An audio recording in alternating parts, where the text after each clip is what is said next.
Halo Bung, Assalamualaikum warahmatullahi wabarakatuh. Waalaikumsalam warahmatullahi wabarakatuh. Oke guys, kita berjumpa lagi Oke, dengan Bung Ade Imam ya di channel yang ya. mantap ini. Kayaknya channel serba ada ini mah. Untuk yang sekarang ini kita kembali dengan Bung Ade Imam yaitu akan membahas tentang filsafat ya. Kita mengenal Iya, apa namanya konten ini khusus dengan temanya yaitu bukan tema apa ya? Eh, momen kita ngambil momen. ya Iya, kita iya, ambil memanfaatkan momen. Kartini ya. Kita Iya, pakai Kartini Bung ya. Jadi tema kali ini tadi saya sudah sebelum Zoom ini sudah melakukan komunikasi awal dengan Bung Ade Imam. Temanya iya, tentang filsuf wanita, ya Bung ya. iya, iya. Eh, dan untuk Anda semua yang suka dengan filsafat, simak terus channel ini ya. Jangan lupa like, share, and subscribe.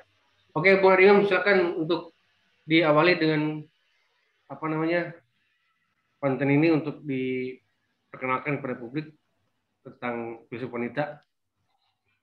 Oke, mungkin mungkin sebelum masuk ke filsuf wanita kita eh, dari momennya dulu ya. Ini kan momen Hari Kartini tanggal 21 April diperingati sebagai Hari Kartini.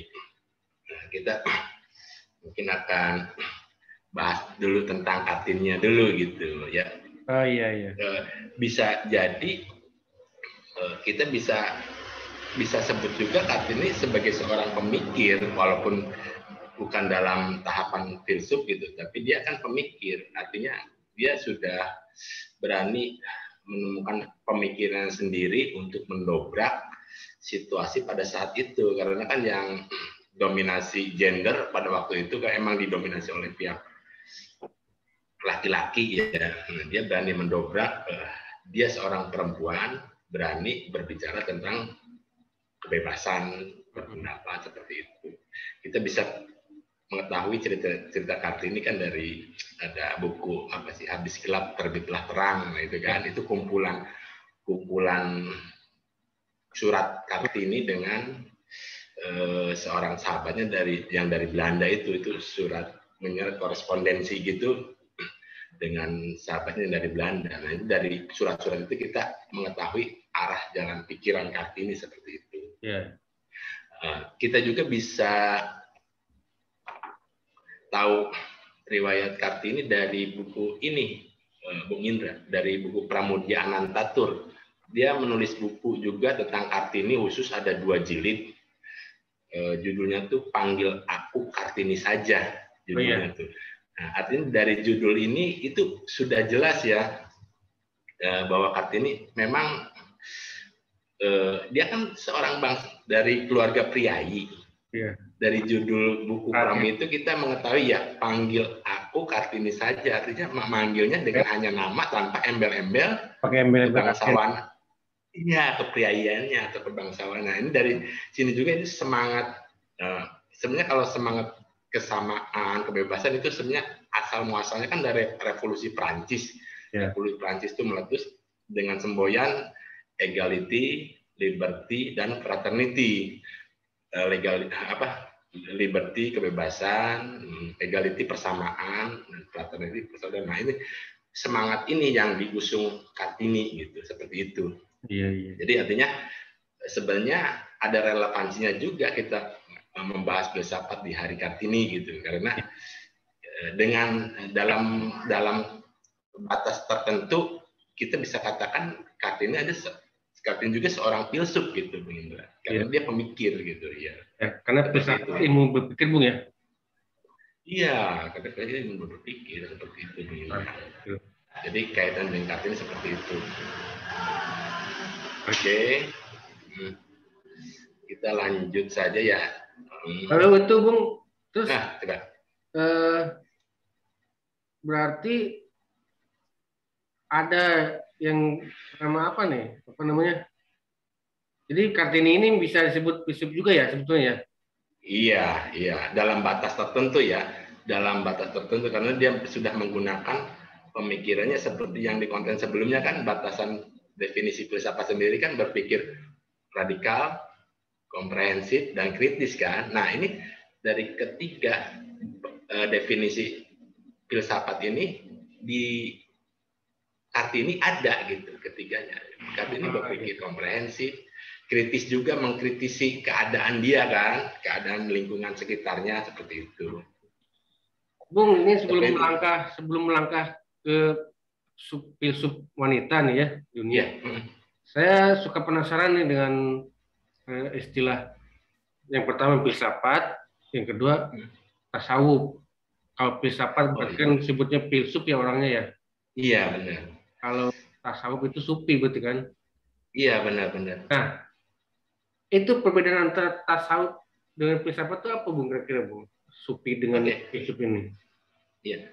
Kalau filsafat sendiri seperti yang dibahas di konten sebelumnya ya, filsafat kan berpikir secara rasional, artinya menggunakan otak akal gitu ya. Nah, perbedaan dengan sufi, dia berpikir secara intuitif. Intuitif itu mengambil kesimpulan tanpa proses bernalar. Artinya dia lebih ke hati. Makanya jalan tasawuf, jalan sufi itu jalan pencucian hati seperti itu. Jadi dia menemukan konklusi, menemukan kesimpulan tanpa proses berpikir yang memakai nalar, jadi memakai hati. Nah ini perbedaan di situ dia. Ini dengan filsafat berbenturan nggak nih kira-kira nih? Enggak berbenturan karena filsafat Islam juga berangkat dari filsafat Yunani itu, Bung Indra. Kayak filsuf Islam tuh banyak mengambil dari filsafat Aristoteles, kayak Ibnu Sina, Ibnu Rushd, terus siapa lagi tuh Al-Ghazali dan lain-lain gitu, Al-Kindi yang paling besar itu. Jadi tidak berbenturan. Jadi metode filsafatnya yang diambil gitu, metode cara berpikir filsafatnya yang diambil oleh filsuf. Kalau untuk tasawuf mah metodenya dengan menggunakan intuisi gitu. Intuisi, iya. Jadi menarik kesimpulan tanpa menggunakan proses berpikir seperti logika gitu. Jadi dia intuisi. Jadi ada di hati. Contohnya kalau intuisi seperti ini, Bang Indra. Kita punya masalah misalkan. Terus ngambil buku apa aja misalnya.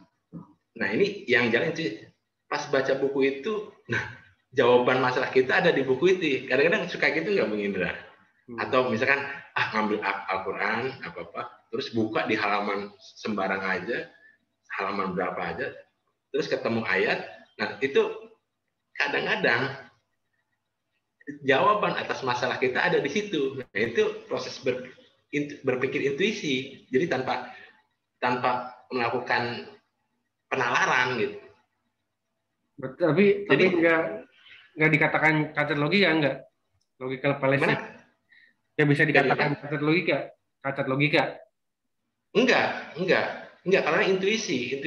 Kalau sudah tinggi tarafnya itu filsuf juga bermain intuisi juga seperti itu, karena dia sudah terbiasa bermain logika. Jadi cara berpikir logis itu sudah makanan sehari, sehingga itu menjadi refleks.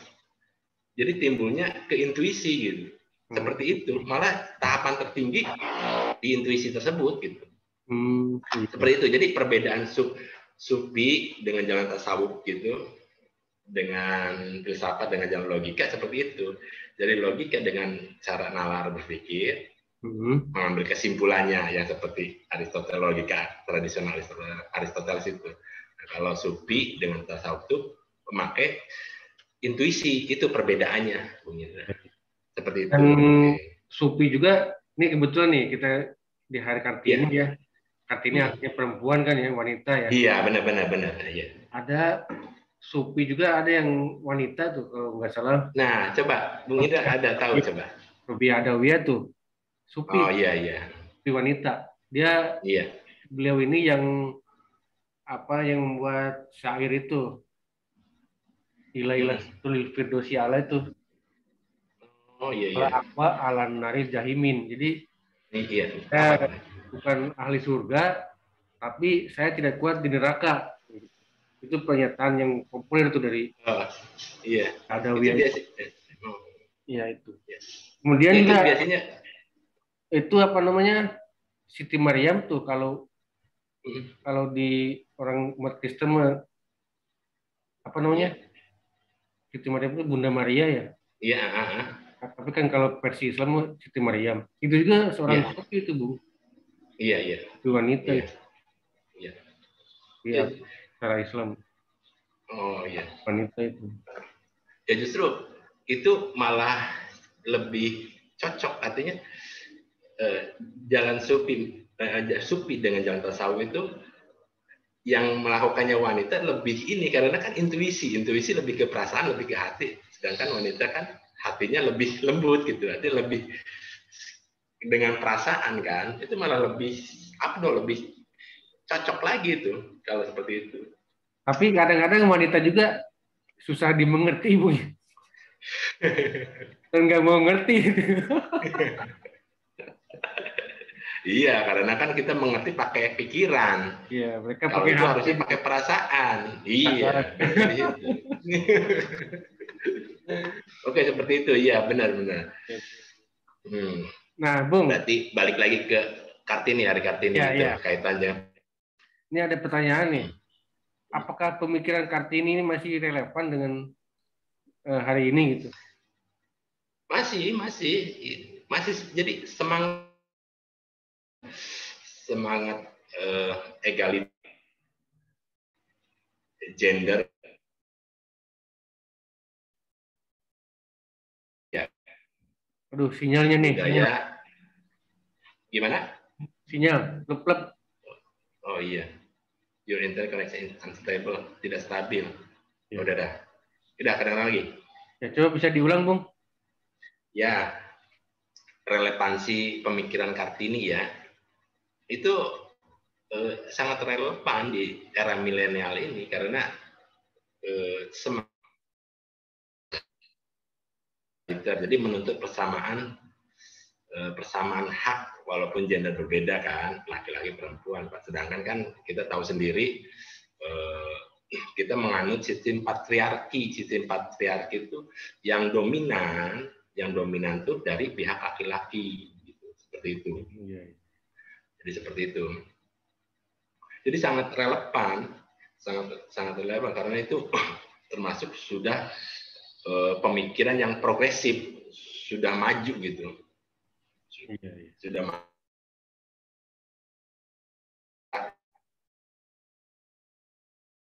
Ya memiliki hak yang di nomor 2-an gitu, walaupun secara kenyataan, secara historis kan sebenarnya wanita berasal dari rusuk Adam, artinya selalu di nomor 2-an kan gitu. Secara hakikatnya kan seperti itu, secara historisnya. Tapi itu sangat relevan di era milenial ini gitu. Seperti itu Bang Indra. Jadi sangat relevan karena menuntut persamaan hak.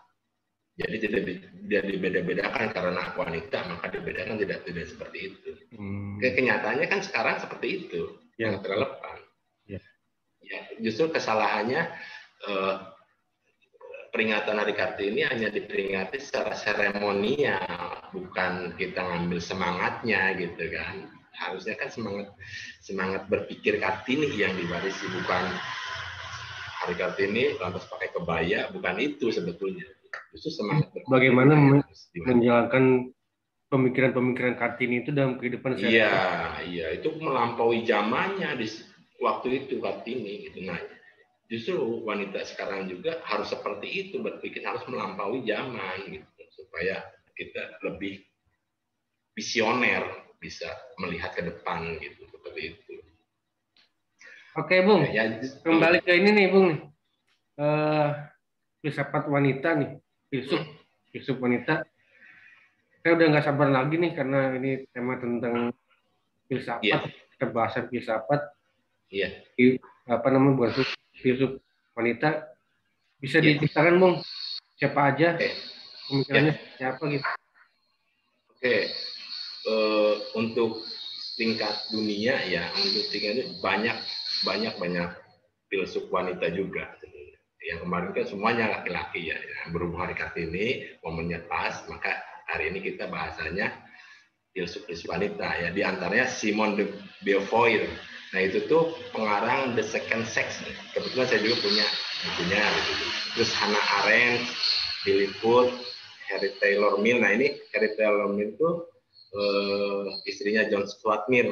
Nah itu juga sama-sama filsuf. Nah, terus ada lagi Hypatia. Nah ini Hypatia.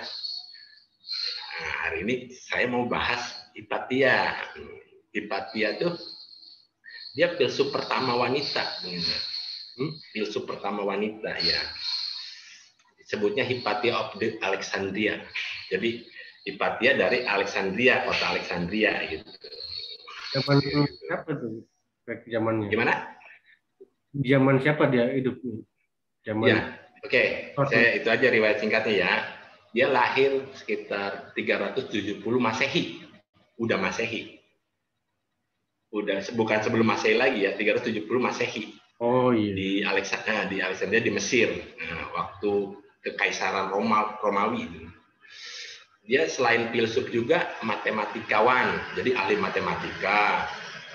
Terus, nah yang saya kemarin ceritakan, dia disebutnya aliran Helenisme karena filsuf setelah Aristoteles itu disebutnya Helenisme. Jadi maksudnya aliran Helenisme. Nah, dia juga menganut Plato, maka disebutnya Platonisme yang kita ceritakan Plato itu. Nah, dia salah seorang tokohnya. Jadi dia tuh mengajar filsafat dan matematika di sekolahan gitu ya, sekolah Plato ada. Jadi Plato dulu kan bikin akademia, terus Aristoteles bikin Lyceum. Nah, ini ada penerus sekolah-sekolah itu sampai ke zamannya Hypatia tuh. Dia mengajar di situ, mengajar matematika dan filsafat. Banyak muridnya, banyak gitu.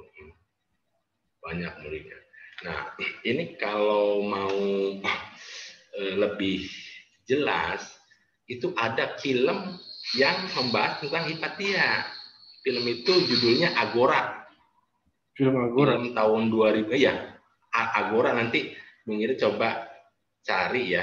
Nanti tonton aja, itu bagus filmnya, itu tentang Hypatia. Jadi, nah di situ diceritakan ya, filmnya tahun 2009 itu dibintangi sama Russell Weisz. Russell Weisz itu istrinya Daniel Craig.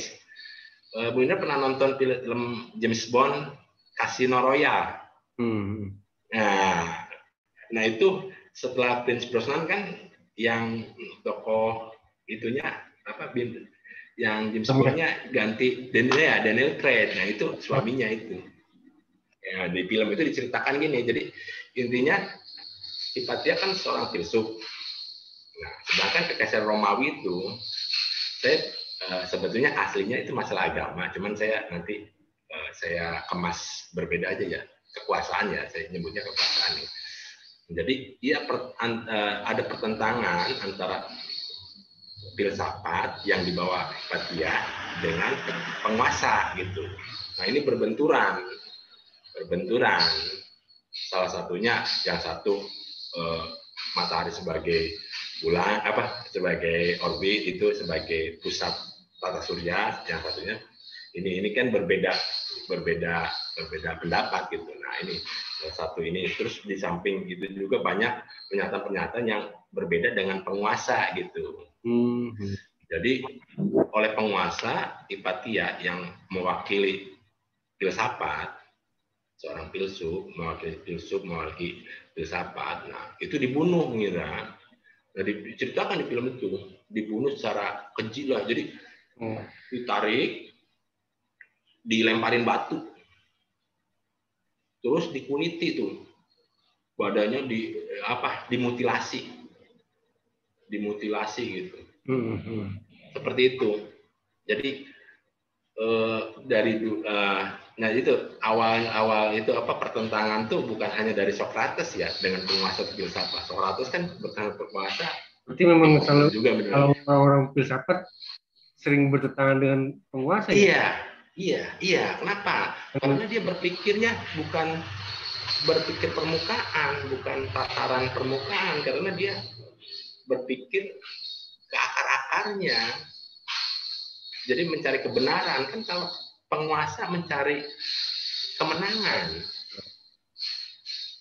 Jadi ujungnya harus menang. Penguasa nih ya, logika penguasa tuh ujungnya harus menang. Tapi kalau filsafat ujungnya harus benar, seperti itu. Jadi jalannya jalan berbeda gitu. Tujuannya berbeda. Seperti itu. Seperti itu. Jadi seperti itu Hipatia itu filsuf wanita pertama. Jadi intinya ada pertentangan dengan penguasa filsafat itu. Jadi berarti kan bukan zaman itu aja, sebelumnya juga dan setelahnya itu banyak kasus-kasus kayak Galileo, Copernicus sampai dihukum oleh penguasa. Saya bahasanya enggak itu ya, enggak langsung, tapi saya dengan bahasa penguasa aja. Seperti itu Bung Indra. Jadi itu Hipatia tuh filsuf wanita pertama di dunia. Seperti itu. Tapi masih banyak Bung ya filsuf perempuan juga ya? Iya banyak. Di Indonesia juga ada. Kayak Karlina Supeli itu sama siapa gadis siapa lupa. Nah itu juga filsuf wanita sekarang ada 2 aja. Kadang-kadang, nah mungkin karena tradisi Hipatia ini ya, kebanyakan filsuf wanita tuh aktivis feminisme. Oh iya. Jadi aktivis dia bukan hanya berpikir tapi bertindak. Kebanyakan seperti itu kalau diperhatikan dari yang tadi saya sebutkan ini, semuanya bertindak gitu, bukan hanya berpikir. Ini kayak Kalina sama gadis tuh, dulu pernah ikut demonstrasi di Bundaran HI ya, nuntut harga susu jangan naik katanya gitu di Bundaran HI itu. Jadi selain berpikir, filsafat itu hebat juga gitu. Dia bertindak. Nah justru kan tuntutan untuk para filsuf ini. Jadi ada pernyataan gini. Kebanyakan filsuf hanya menganalisa keadaan, tapi masalah sesungguhnya harusnya mengubah keadaan. Nah ini. Jadi filsafat itu harus ditarik ke tataran praksis. Bukan hanya berpikir, bukan hanya kita di Menara Gading, tapi kita terjun gitu istilahnya. Jadi bukan hanya menginterpretasi keadaan, bukan hanya memperjelas keadaan, menyuguhkan, tapi harus mengubah keadaan. Nah, ini fungsi filsafat sebetulnya, iya. Jadi keadaan dirubah dengan filsafat. Nah nanti kita di filsafat Mak ya, ini nanti satu sesi khusus membahas ini. Wah ini mantep ini. Ini filsafat kita tarik ke tataran praksis seperti itu Bung Indra. Politis ya. Iya, ya sama seperti yang dilakukan sama ini oleh filsuf-filsuf wanita itu. Jadi dia berfilsafat tapi sekaligus praktek gitu.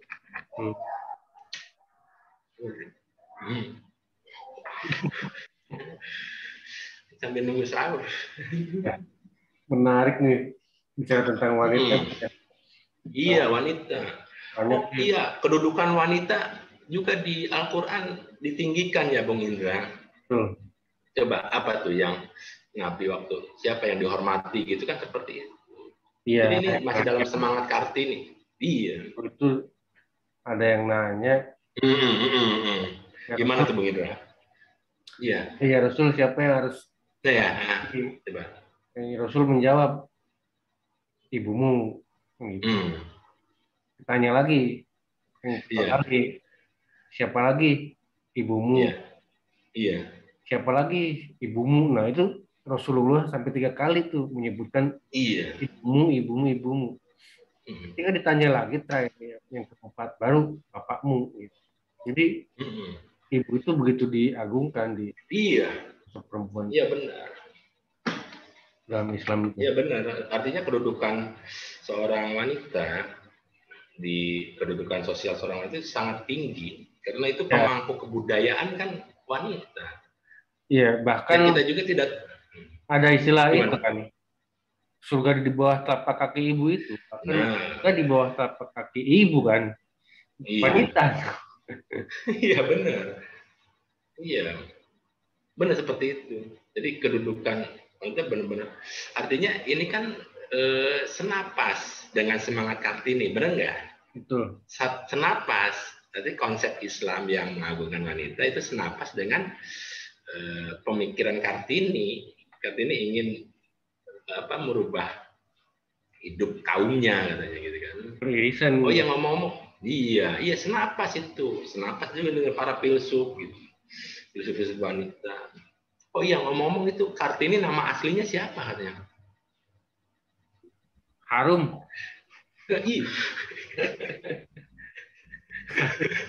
Harum. Iya, saya kirain itu bener Harum namanya. Ya, Iya Harum. kan Harum namanya. Itu ya kadang-kadang suka diplesetkan sama ini kan. Harum itu sebetulnya bukan harum namanya, maksudnya namanya itu Semerbak. semerbak gitu, wangi. Iya benar-benar. Jadi Mengharumkan nama seperti itu. perempuan. Iya. Simbolnya Kartini, tapi perempuan terangkat karena itu harum namanya itu mungkin. Iya iya. Ya jadi istilahnya dengan semangat Hari Kartini, terus filsuf wanita pertama yang bernama Hipatia itu semangat perlawanan terhadap kondisi yang ada, itu yang harus kita warisi oleh generasi milenial khususnya yang bergenre perempuan.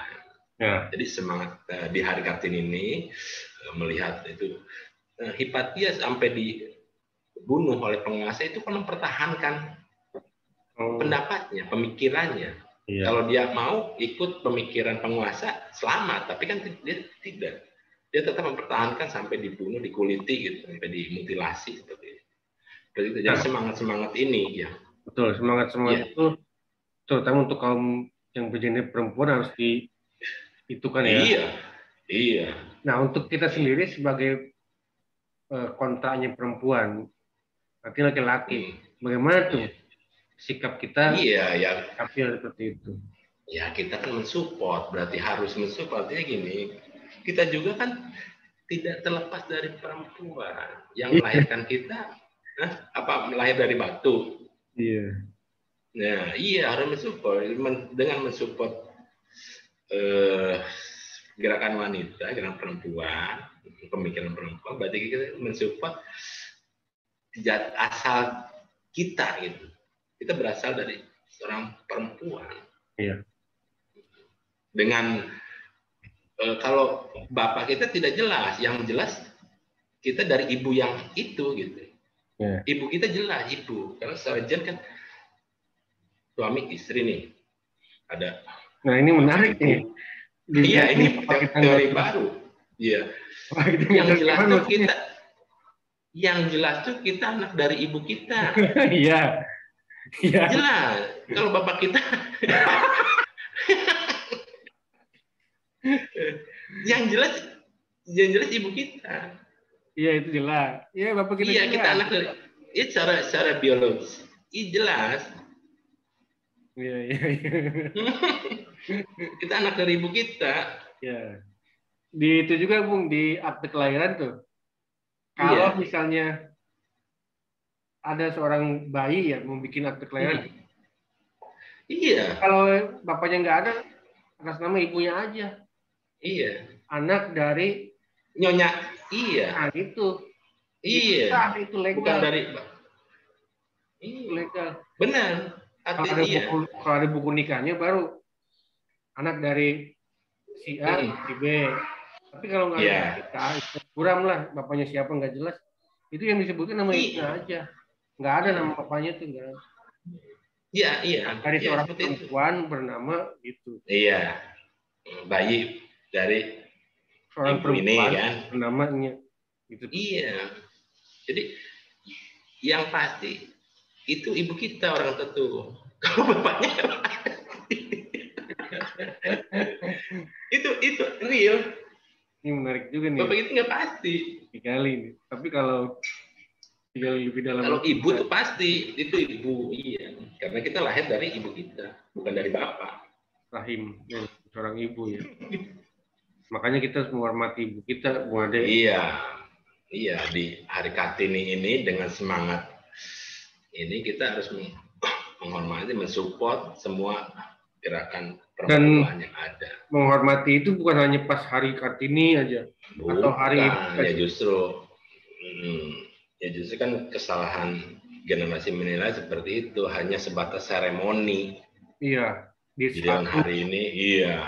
Nah, setelah itu selesai, ya ini hari ada karnaval, ada tanggal 21, tanggal 22-nya ya gitu lagi, suruh beli gas ke warung. Iya, seperti itu. Iya. Menarik ini. Iya. Masih ada yang bisa dihitungan Bung tentang ini, tentang isu wanita? Sepertinya ya cukup sih ya. Artinya gini, oke. Ya itulah Hipatia itu, semangat Hipatia itu yang perlu diwarisi di Hari Kartini ini. Dia berani melawan sampai mengorbankan dirinya gitu. Untuk perempuan. Iya. Nah, terus kedudukan wanita itu dari lingkungan sosial itu sangat tinggi karena kode enggak lagi nyanyi dia. Karena ada bahasa gini, ada istilah wanita itu pemangku kebudayaan. Seorang anak manusia lahir banyak berinteraksi dengan ibunya dari mulai lahir. Banyak berhubungan dengan ibunya. Ini sebenarnya dia bisa bicara, bisa mengenal lingkungan dari ibunya. Makanya ada bahasa ibu katanya. Bahasa ibu itu bahasa si anak awal kali pertama mengenal bahasa, itu sebutnya bahasa ibu.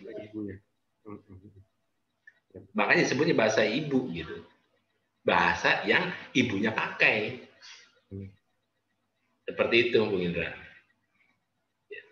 Ya, jadi ya itulah kesimpulannya di Hari Kartini ini,